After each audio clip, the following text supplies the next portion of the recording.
Hello, my name is Jason Campbell. Welcome to the Real Situation podcast. And I am thrilled to announce my guest today, Brittany Allyn. Brittany, this has been some time in the making. It Welcome. really has. Many Sundays at the flea market and chats. Okay, exactly. So let's give a little background to let's give a little background to our connection, and then I'll give a proper background on you. So I know Brittany really from pop-ups, the flea market where I sell designer vintage, and Brittany has become a really consistent client of mine, and we always have dialogue when she comes for one of those shopping sprees, I will say, because you always seem to leave with quite many You kill things. me. Yeah, you kill me every time.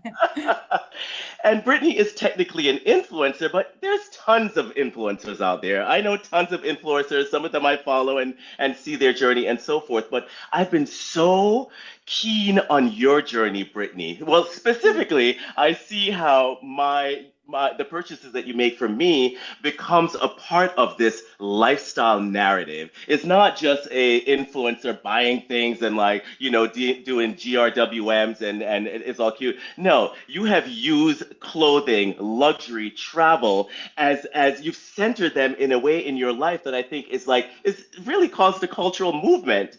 And I really want to interrogate that in this conversation because I don't know, in speaking to you in advance of this conversation, you seem to downplay your cultural impact, but I see something vastly different in how you are centered in culture right now.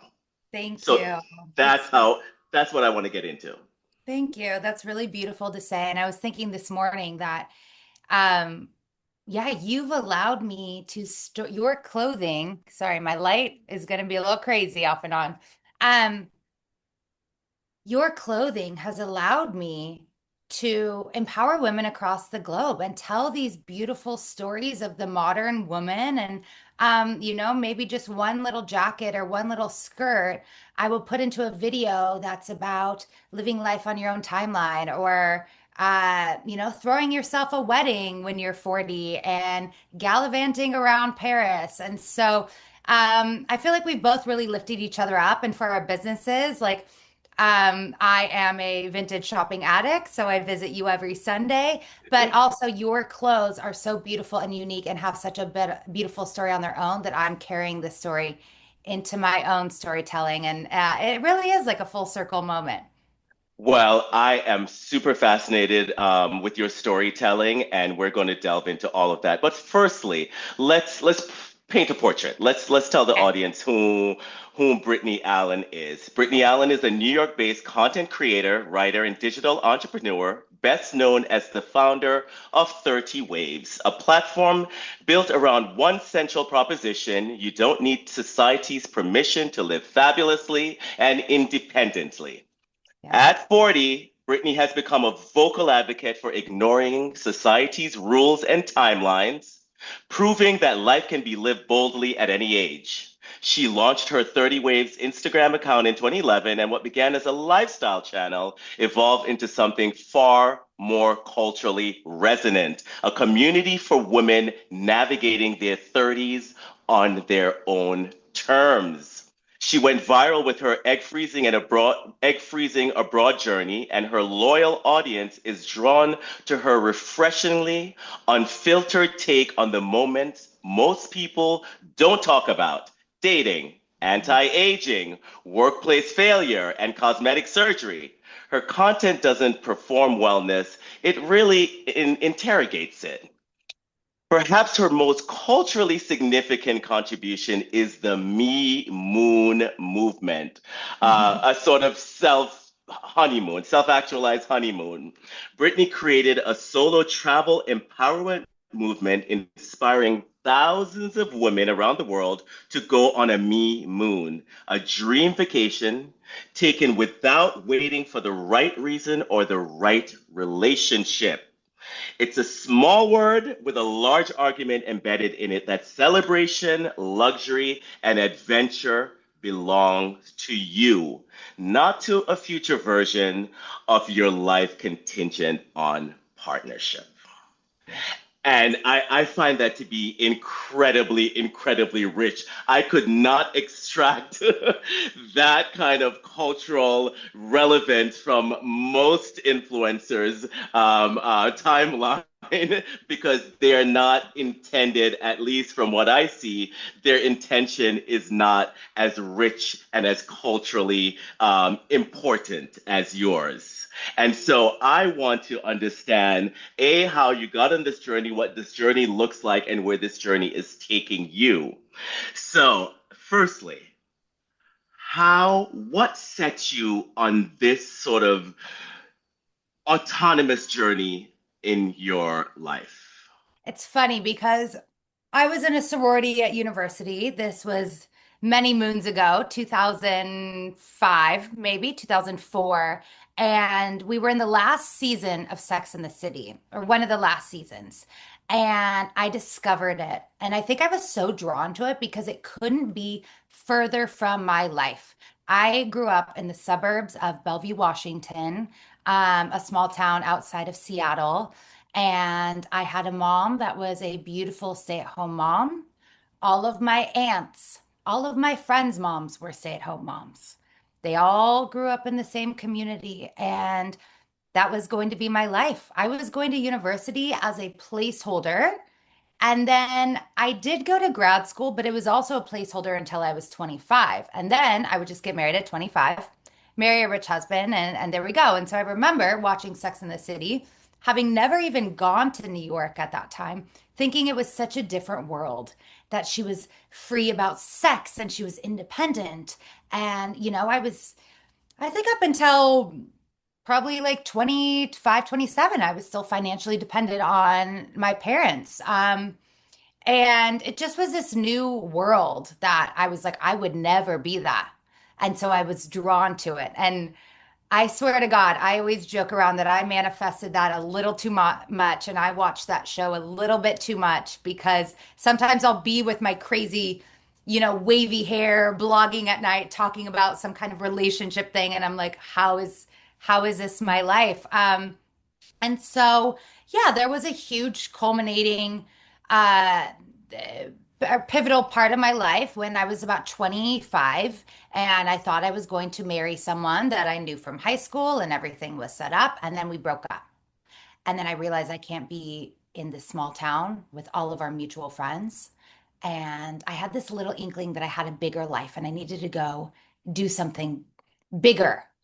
And so I packed my car one day and I moved down to San Francisco. It was the time that tech was really going on and Facebook had just gone public and Instagram just came out. And it was this really sexy, exciting time where all these international smart minds were living in San Francisco. And so I moved down there and I just started blogging about this relationship. And at first, it just started with a Word document. And I found writing to be therapeutic. And I was trying to figure out, like, what did I do wrong? What did he do wrong? What lessons am I learning? And slowly, as I started doing this, people started getting married, people started having kids. And by the time I was in my late 20s, I was like, I'm on a very different timeline. And I think I need to write more. I think there's a reason why I'm brave enough to put this out in the world because I think that this is kind of my calling. And so I originally had this blog called 20 Waves, which was being in your 20s and the ups and downs of life. And then I turned 30, took a few year break, and then ironically I was dating this guy, um and I was telling him I was thinking about doing my blog again, and he was like, you should start 30 Waves. And he was so supportive of it, and he was helping me build my Squarespace website. And it's funny because one of the very first posts was about him because he ended up being not so nice, and so I had a really good story to tell. And so, yeah, I just kind of started documenting these modern day subjects that people were afraid to talk about being ghosted, about the one night stand, about the situationship. Then it started being about Botox because no one was talking about Botox in 2017 publicly. And Mm. then it just kind of grew, and I never really meant to make this my job. I never really thought that I would be this warrior for independence per se. But as the years went on, I just felt like it was more my calling. And I just started hearing from women around the world, like women from New Zealand were having meetups based upon my page because they wanted a sense of community because the world was changing. I always say that we've been given an extra decade before women that women before us never had. We have these 10 extra years now from 30 to 40 to really live full lives. We have financial freedoms, we have fertility freedoms. And so there hasn't been a woman that's really paved the way in a positive light either. You know, we have Bridget Jones that's crying. We have Carrie Bradshaw that is just running around lost. And so I kind of just started making content, making the best in what I had at the moment. And it just started resonating and resonating. And that's where I'm at today. And I'm 40. I just turned 40 in February. And I'm evolving. I hope not every facet of my life is fully independent. I think it's beautiful to have a partner and community, but for now, I want to help women feel better about where they're at in their lives and make the best of it.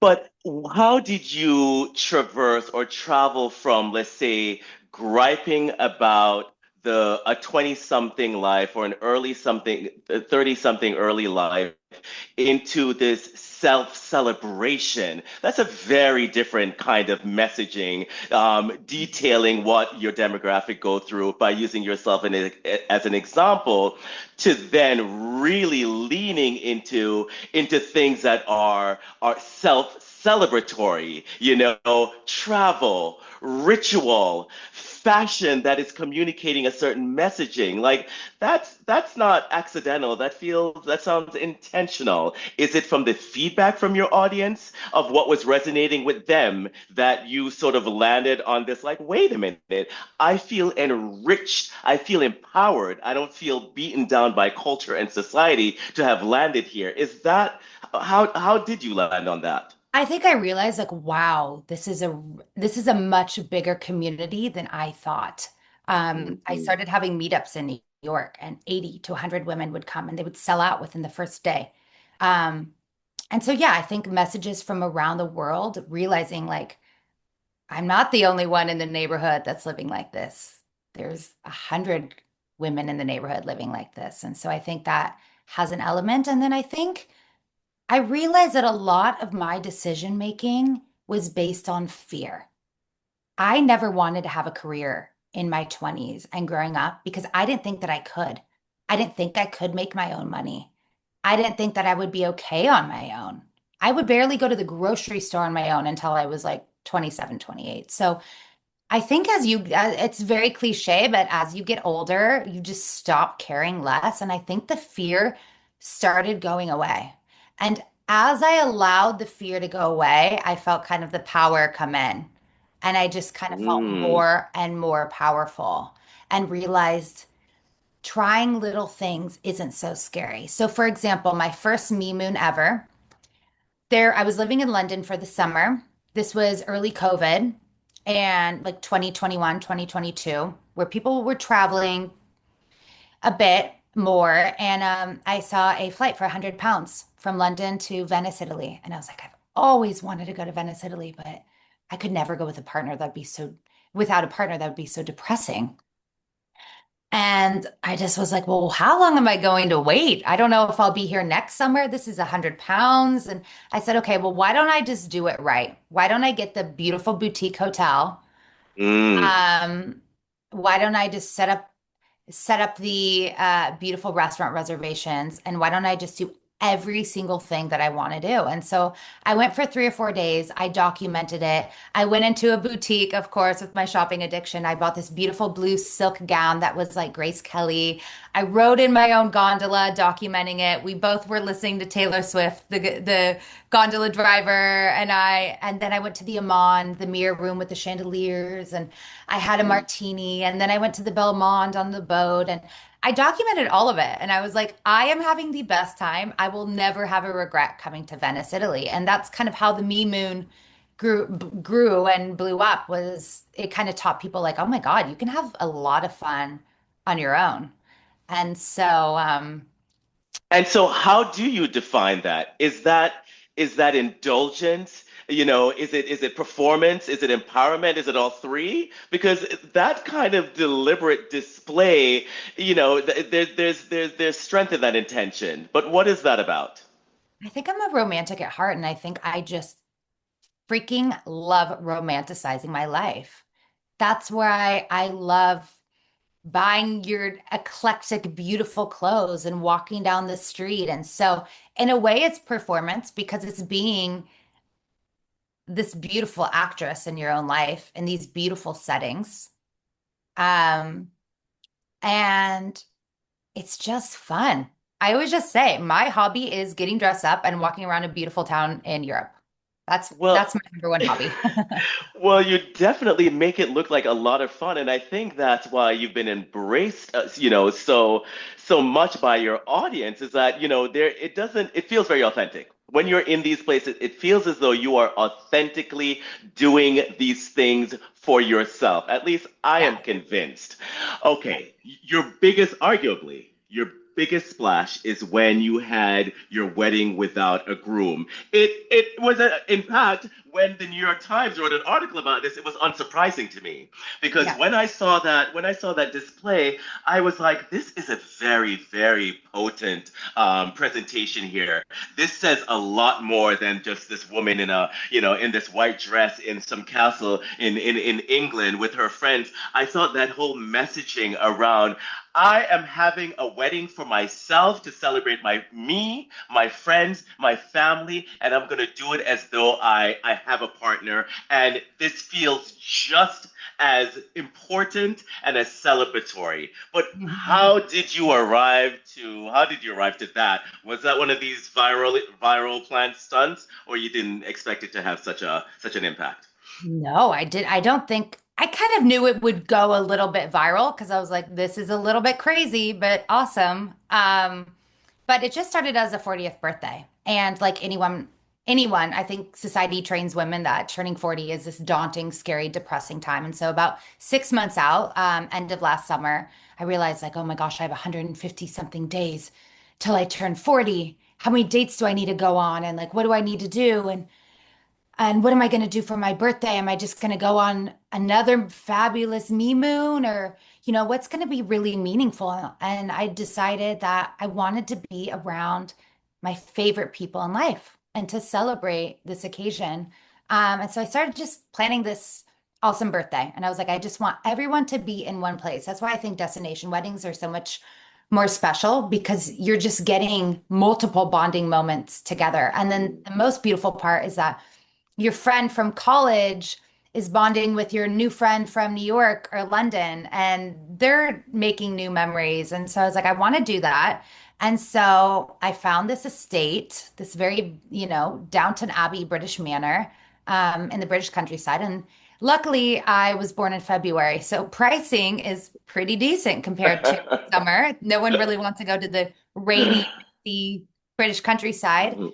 And I was like, okay, this is actually doable to rent. And I wrote this beautiful email to my friends. And, I've been to a lot of their baby showers and their bridal showers and sent gifts for their second and third kid. And I think everyone recognized, like, okay, it's Brit's time to do Mm. something special. And everyone just said, yes, let's go.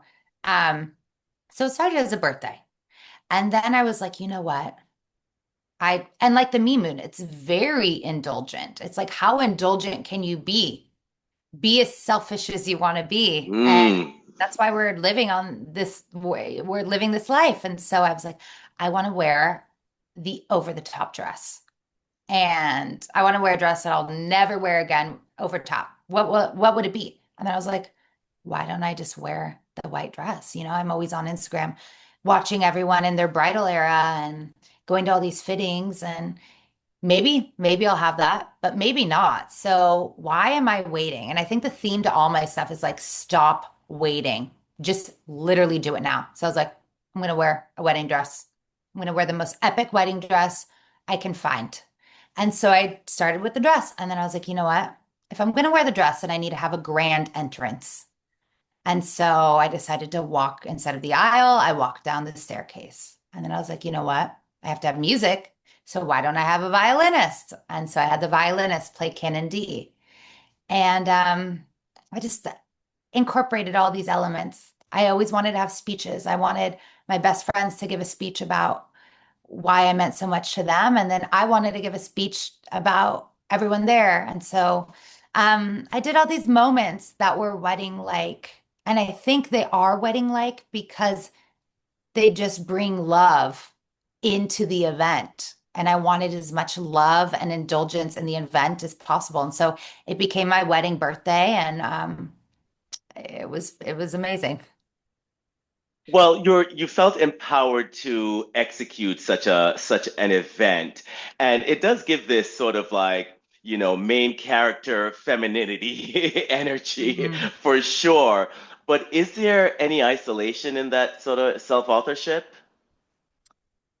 So I made a video that went pretty viral. That was a few minutes before I walked down the aisle. Oh, okay. And it was pretty emotional. I started kind of tearing up, and I could hear the music, and I was like, this is it. This is the moment. But it was just the weirdest feeling. I knew that everyone I loved was waiting downstairs for me. And I wasn't thinking like, oh my God, I wish there was a groom down there. I was like, I get to go be the most fabulous person at the party, get to do everything I wanted to do, and then we get really drunk and go party in a mansion like Saltburn. So it was more emotional because I realized it was a moment that, um, I dreamt of it as a little girl, and it looked really different, but it was still really cool. Um, and I joke around. I was like, the only difference about my wedding and other people's wedding is that I didn't have to deal with the in-laws. Um, there was no drama. There was literally no drama because everyone was, I called the shots. And everyone was there just to have a good time. So is there a loneliness in throwing yourself a wedding? I think if you go into it knowing that you are just fully celebrating yourself, and getting all dressed up and being silly and being with your favorite people, no. But there's obviously some um, lonely parts to being so independent. Uh, Understandable. yeah. But I mean, human, but And do you try to be vulnerable when those emotions come up as well? Are you intentional about sharing, let's say the downside of this independent journey with your audience? And do they respond to that? I think social media in general is everyone knows it's a highlight reel. Okay. I think I'm pretty vulnerable, and I share some of the lows and the hard parts. Like when you're egg freezing alone in your 30s, and I'm going to do it again in my 40s, like, and you're giving yourself a shot by yourself 5 days in a row, sometimes you're going to think, how did I get here? I Mm. think I often think, how did I get here? How did I get so far away from where I came from? Maybe I should stop. Maybe I think I've literally gone into another dimension at this point compared to how I grew up. Um, so yeah, I probably don't talk about that as much, but again, it's like every day, every week, every month, my mindset is, how do I make the best of this now? I'm going to plan an amazing trip. I'm going to go have a self-love day. I'm going to plan things to look forward to. I'm going to build beautiful friendships. Um, yeah, you just kind of got to roll with the punches. Well, you've certainly built an audience of women. Let's say they're in their 30s. Of course, they span generations, but they're in their 30s navigating real questions around motherhood, around fulfillment, around partnership. But what are they actually looking for when they come to your page? Are they coming to you based on those themes for your directives, for your influence? How is that? How is the relationship negotiated with your audience?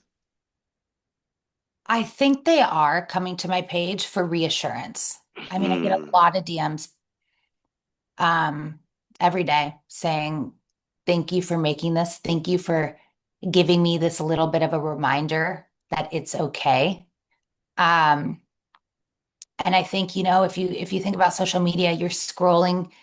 Not everyone that follows me sees every post. So I think the point too is to kind of stick with this theme to just know that like I'm there to remind you that like your life is yours and authentic to you, and that's okay. Um, and so I do think that one of the biggest themes is probably reassurance. And in that reassurance, do you think women are choosing a singular life, or they're still seeking traditional marriage as they have historically? However, there may be detours that you may exemplify, that you may help them navigate, or for the most part, women are looking for those traditional roles, and your proposition is only one proposition in the suite of them. I think a lot of people are trying to do both. I think myself, I'm trying to do Mm. both. Mm. So you haven't abandoned the idea of marriage. No, but I think as you get older, you witness you witness more. You kind of wise up. And I always say, a marriage is not someone that's married is not any happier. Their weeks and days just look different. Being a mother, your life is just different. Is it better? I don't think you can say that. I think a lot of my friends, now that I've had friends that have been married and had children for a decade, I hear both sides to their lives. And there's a lot of positives to me eating my bagel in silence at 9 a.m. and resetting my nervous system and visiting you on a Sunday and just aimlessly walking around and then watching my favorite Netflix show. Now, obviously, sometimes I crave deeper meaning. Like, do I want to raise a beautiful human? And, I actually do think that I want to be a mother, however that looks. It just hasn't happened yet. But um, yeah, I think I'm losing my train of thought. But No, you're delivering. yeah, so I think people in general do want both. But just I hope to be a reminder that it's okay now. Now let's talk about the generation that came before you. The Sex and the City generation sold a vision of independence, career success, fashion, and freedom. Hmm. Do you think that fantasy delivered on the promise?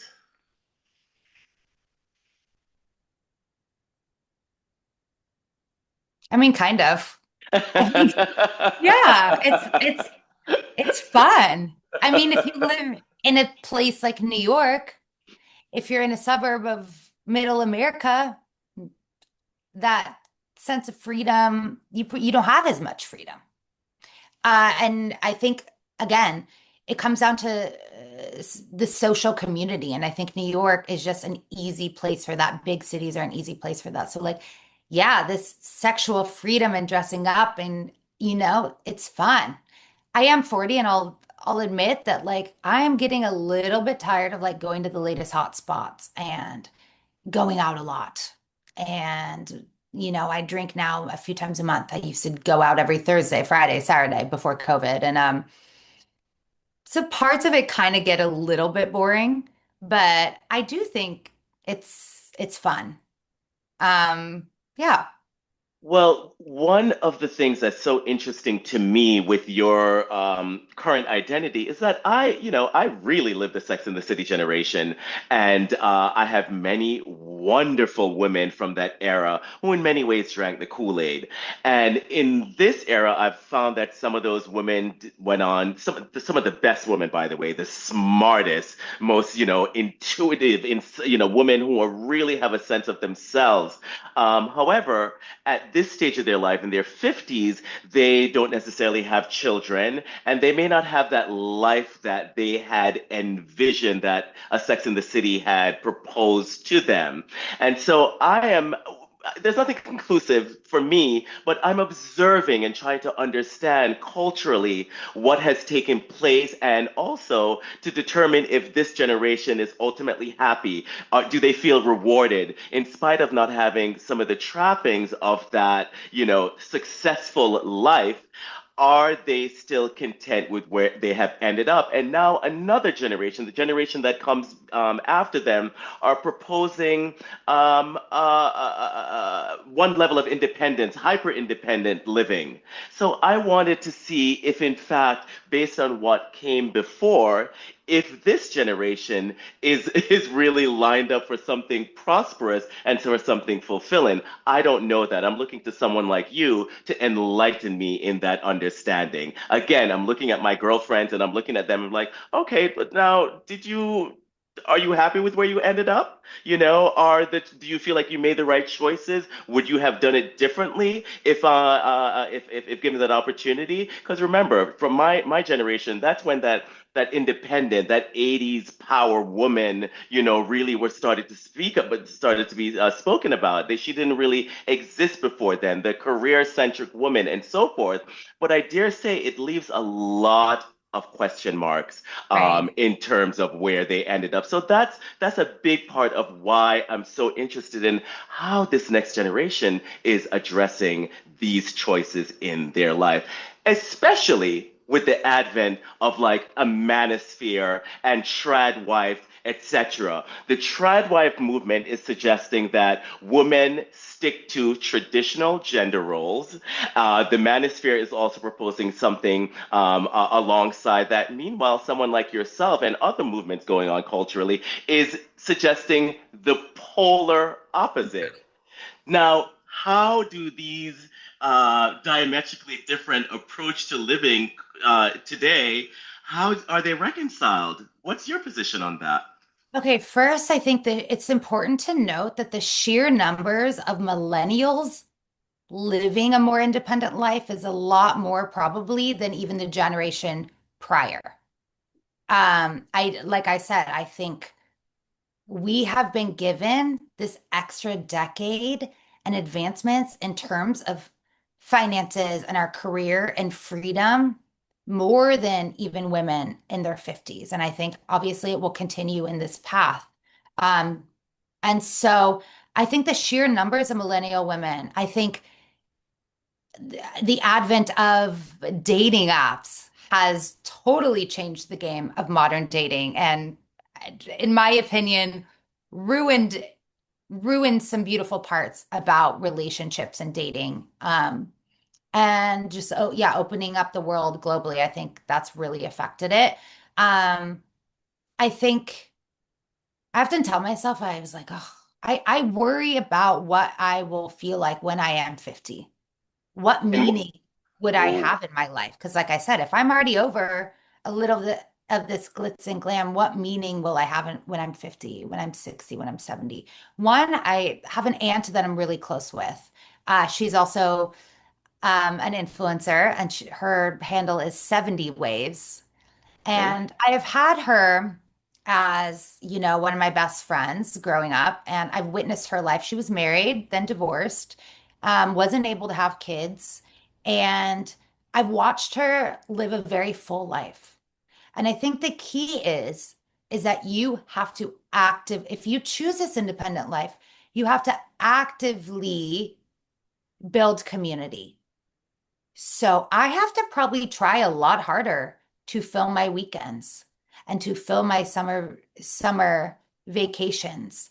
And I've watched her actively keep friendships and nurture friendships and be social. And so she works hard at it, but she also is has an event of a book club, a dinner club. She's friends with people down her street. They'll have happy hour. She's very social, and I always ask her, "Are you less happy than the other women at the book club?" And she's like, "No." Like Mhm. she's like, "Absolutely not." Like she went through a phase when I think people started being grandmothers, she said, and that was like kind of a lot because all her friends would talk about as their grandchildren, and she was like, it's annoying. Um, but now the grandchildren are a little bit older, and she's like, okay, that wave happens, and she's like, you're just gonna go through these waves where like, friends will come in and out, and I've kind of already witnessed that where like a lot of my friends had like young kids and they were really in it, but now they're coming out of the thick of it, and the kids are like 5, 7, and the dads are helping more, and so they can take little trips and have their independence back, and so. Mhm. uh, Yeah, I think I don't know what it's going to be like when I'm 50, 60, 70, but I also think that it's never really been done before. And I think I worry if I am this spinster at 80, where I think there's going to be millions of other spinster millennials. And I think we're going to figure out how to have a sense of community. It's going to look different than spinster life, how it did in the 50s, 60s, 70s, where you're just this, person dying alone and don't know anyone.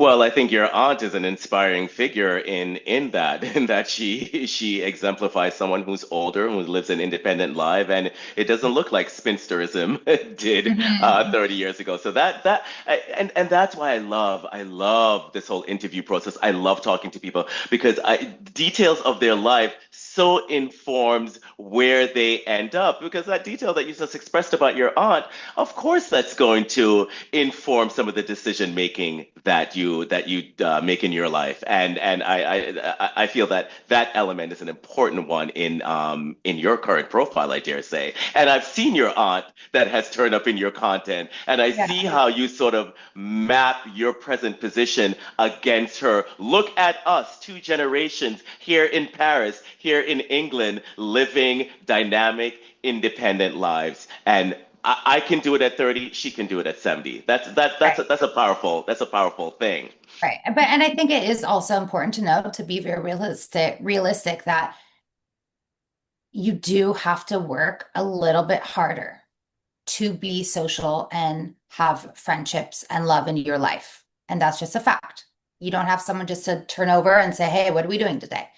So yeah, it's I think there's more effort into it, but like I said, I think it just looks different. And I would chosen love to family. know. I was Yeah, going to say, chosen chosen family is a part of that. You choose a different construct for what family looks like to you. right. And I think in this day and age too, I think that's more accepted.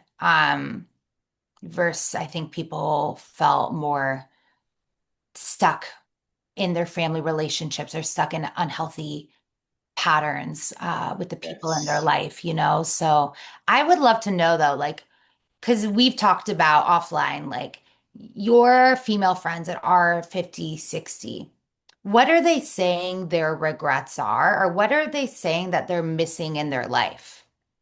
Well, that's the thing. I don't have enough information on that because I'm more observing right now. It's now becoming kind of clear, like, oh, wait, you're now in your early mid 50s. Children more than likely will not come. What the profile looks like right now is more than likely what the profile is going to be going forward. So your 65-year-old self, your 70-year-old self that I may see in 10 years, in 15 years, is going to largely look like this. They haven't started to interrogate that profile yet. So we're not having those conversations yet. It's just been by my observation, like, wow, so and so really has ended up not having children. And children is not the standard. Children is not the bar. It's just one variable in this, family midlife profile, but it's not an integral detail to living a full life. So no, I really haven't been interrogating with them, I think, for for sure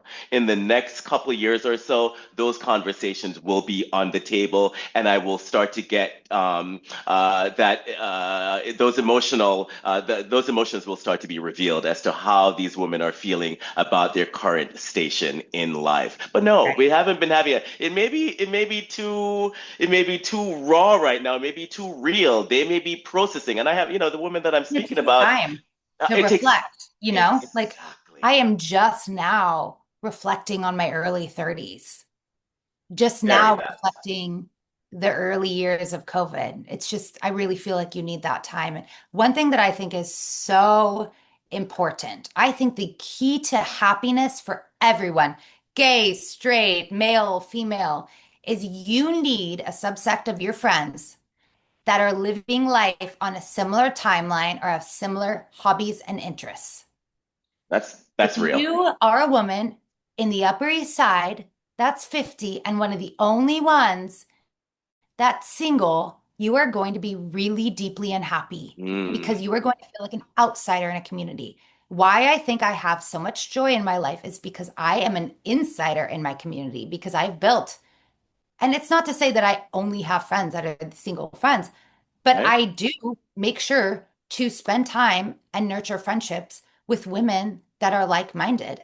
And I often think like, how lucky am I? I have a friend that has her own law firm, single woman in her late 30s. I have a friend that's like this badass anesthesiologist, and we can say, hey, let's go on a trip for New Year's.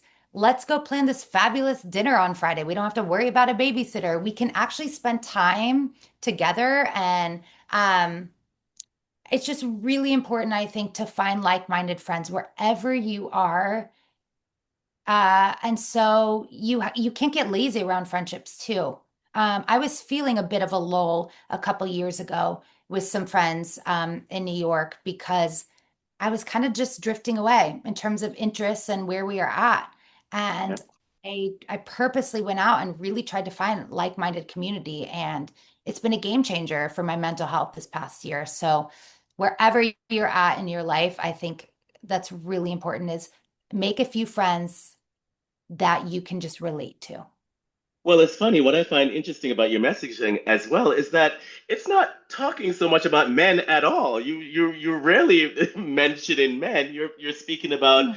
the community that Just, that yeah. you're influencing, or the community that is looking to you for cues. I find that to be fascinating. It's not a men conversation. It's very much about the female empowerment.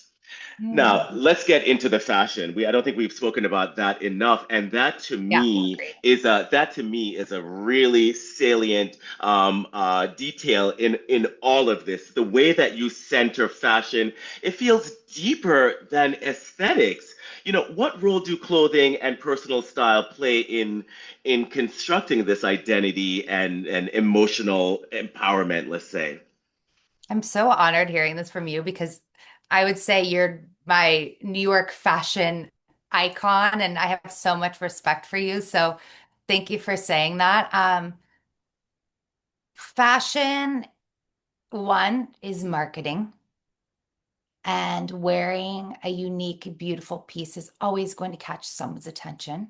So there's an element to that. But the bigger element, like I talked about, is I feel beautiful. I feel more beautiful and more alive in clothes that I love. And I love clothes that have a story. I love clothes that feel good and have the details I can appreciate, the seams, the buttons. You're one with the clothes. They're like your buddy for the day, you know? And so, um, it's such an important part of my mood to dress up. It's insane what a good dress can do walking down the street versus just leggings and a sweatshirt. And believe me, my doorman would tell you this. Like I am scrubby by you see me actually very scrubby and you're like, this girl is going to wear this leopard, Johnny Versace 90s dress. But it just is, I think fashion is so important for your mood. And in terms of my videos, one, these are the clothes that I bring traveling because they make me feel good. But then I also they kind of do turn me into that empowered, strong character. It's just kind of this cape that you put on. That's kind of how I see it.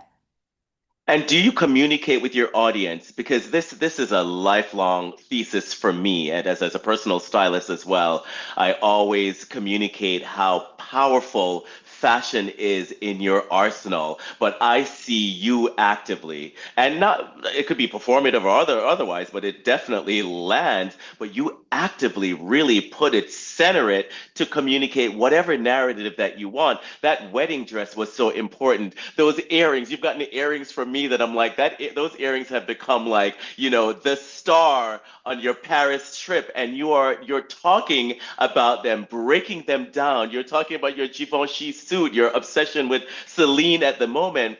All of that from well, you're speaking to the choir in that respect, but how does your community? Because I find a lot of women do not really intrinsically understand the power of dressing. Don't. They Oh gosh, really don't. they Does don't. No, they really, really don't. Ah, And that's why what I see you do. And I like the over the topness. I like the dressiness of the way that you present because in making it so dressy, you make it intentional. You make it it's not ordinary. It's not mhm. ordinary. And you cannot ignore it. You cannot ignore it. And I find that most women do not speak this language. And I'm hoping that you're having that influence, not just in the sociology of it all, but truly in just the style of it all and It's giving them license. it is such an important layer too. It's one, it's speaking the words, and then two, I do think it's cliche, but I think it was CBK that said fashion is your armor because I think she wore fashion as her armor, right? She wore basics so people could just be like chic.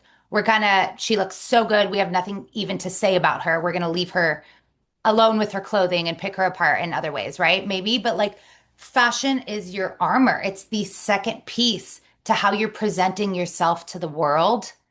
And it opens doors. It's I always say, like, if you're going on a trip on a me moon and I was just wearing some khaki shorts and a t-shirt and I went up to the top restaurant in town with the most beautiful view, probably not going to get that top seat. But if I'm wearing the blue silk gown with the gloves or whatever, or like I'm wearing this detailed vintage bag and I am ready to romanticize my life, I feel like one, people feel the energy from your clothes because you're Yes. giving off confident, powerful energy.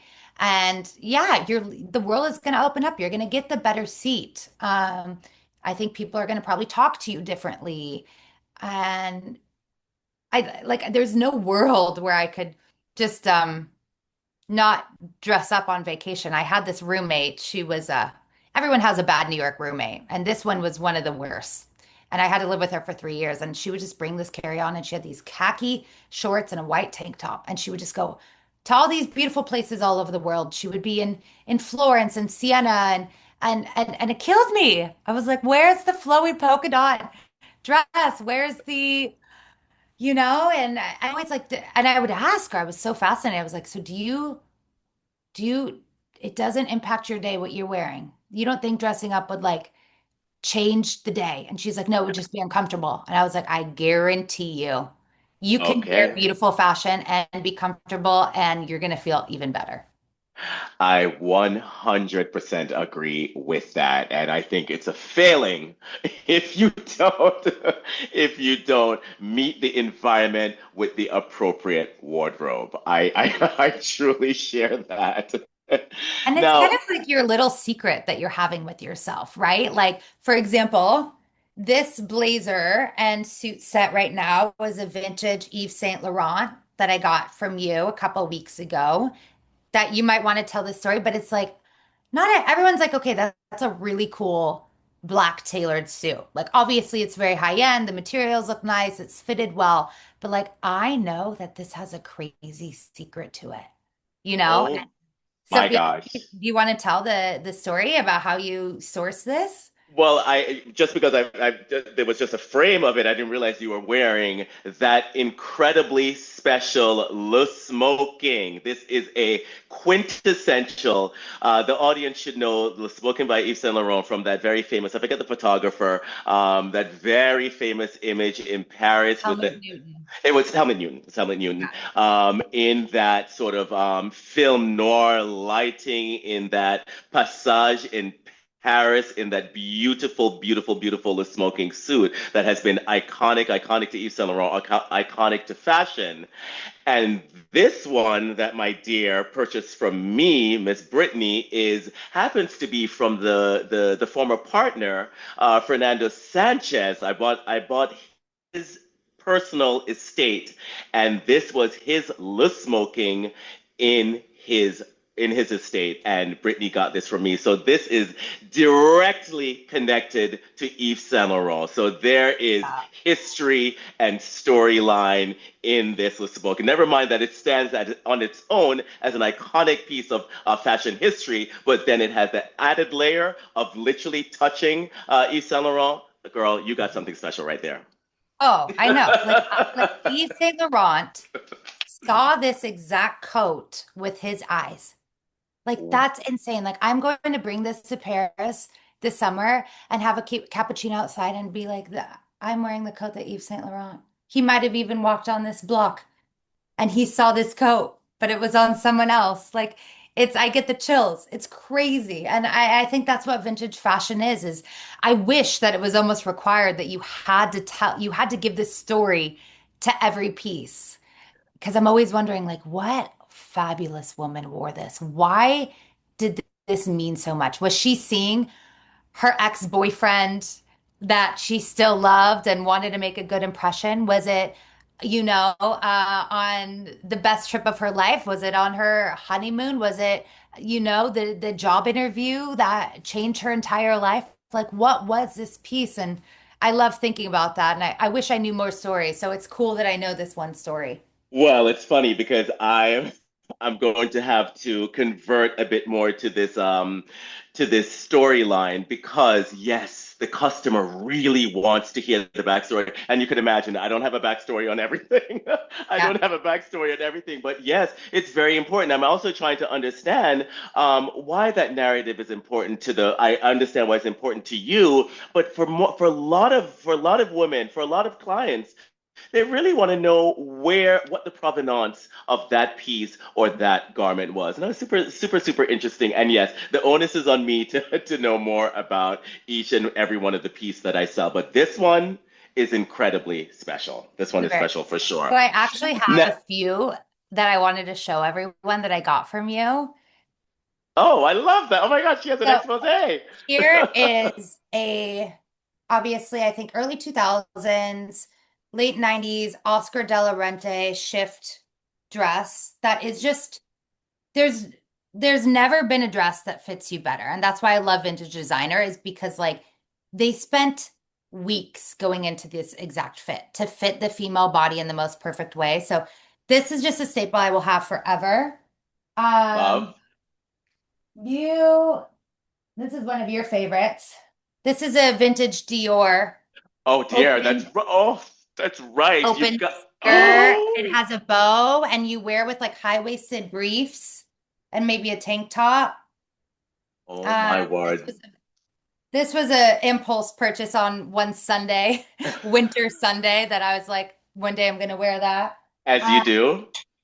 recently, what else? I got this another Yves Saint Laurent Oh my kind of vintage gosh. 90s That little olive. It that has the YSL. I've just stage is like a stage double-breasted, well-tailored YSL jacket. Oh, you purchased well for me, my dear. You also got Oh, like a quarter of my wardrobe is from you. Yeah. that red Burberry bomber that you recently got as well. No, you have definitely centered clothing in the conversation, and as I said, that's a distinguishing detail in your influence for sure. Yeah. Now, finally, Brittany, when future generations look back on this era of womanhood, the influencer era, the self-branding era, the soft life era that you embody all of those. What do you think they'll say women were actually searching for during this time? I think it is community and validation. And not Mm. validation to just, I mean, I think a lot of influencers do validation for their beauty, but I think, yeah, it's like quick hits of validation and community. And so if you're posting something and it resonates, then you feel a sense of belonging and knowing you're kind of on the right track or there's at least someone else on your track. Um, so I think they're going to think that. Um, And and to that end, and part of the reason why we're having this conversation, the face of authority and influence is different, and that's why I feel your role. I don't, in talking to you about this offline, I didn't get the sense that you felt you had that cultural impact, but I'm just like, oh, you most certainly do. You most certainly, by virtue of you doing what you do, broadcasting what you broadcast on a consistent basis, having such a large following who is digesting your message so frequently, that influence is unchallenged. And so, yeah, your role in culture, self-appointed, is just as influential as when it was from our era when someone needed to be appointed, where they had to rise through the ranks of influence and so forth. We don't no longer need that. And I love that you sit in that seat, not asking permission. I love some of the people that I love to talk to in this era, they're not asking permission. They feel that they have that authority, they have this lived experience, and they have an audience to communicate it to, and that audience is growing. And I think that's the case with you, and I think it's compelling. And voila. thank you so much. That means a lot. Yeah, I love what I do. I love that it's my job. I love that I get money for it to then buy your clothes and to go do my number one favorite hobby, which is dressing up in the clothes and traveling. And yeah, I love it. And I love that it feels a lot more meaningful than some of the other stuff that we see daily in our scrolls, and that's my mission. I'm not the Amazon girl that's linking everything. I'm not linking every latest and greatest outfit, but I hope people appreciate it in a deeper way. I think they do, and I think your profile out there underscores those very points. So thank you so much, Brittany. It was a pleasure to speak with I loved you. it. And And yeah, it's so excited. Once you asked me, I was like, we are doing this ASAP. So oh, really appreciate it. And yeah, very enlightening. Thank you for all the information that you delivered here in this podcast. great. Thanks, Excellent. Jason. See you soon. Ciao. Ciao, ciao. Yes, see you at the market.